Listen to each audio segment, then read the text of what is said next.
अर्थ, उच्चारण या व्याकरण के अनुसार एक जैसे लगने वाले दो शब्दों में अंतर। अपनी हिंदी सुधारें। भयानक और भयंकर। भयानक वो है जिसे देख सुनकर भय लगता है।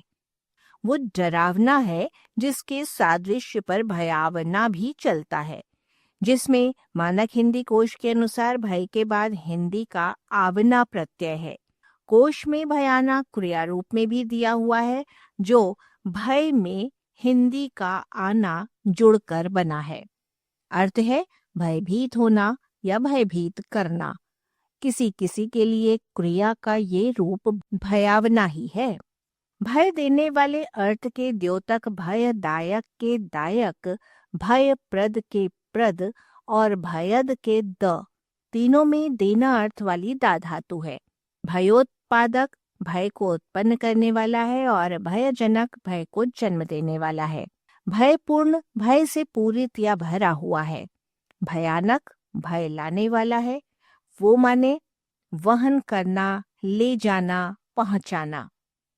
भयानक के परिवार में भयकारक, भयकारी, भयकृत, भयकर और भयंकर भी सम्मिलित हैं।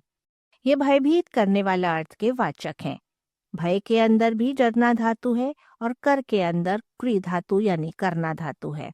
इन सारे शब्दों का अर्थ बिना भय शब्द का प्रयोग किए खतरनाक, जोखिम वाला, भीषण, संकटपूर्ण आदि से स्पष्ट किया जाता है।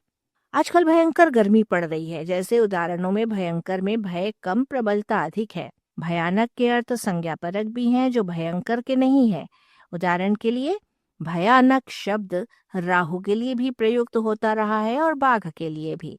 इसी प्रकार साहित्य के रसों में से एक रस भयानक रस है, जिसका स्थायी भाव भय है।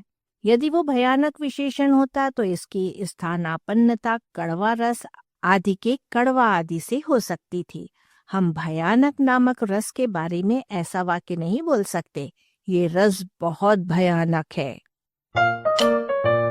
आलेख भाषाविद डॉक्टर रमेश चंद्र मेहरोत्रा, वाचक स्वर संज्ञा टंडन।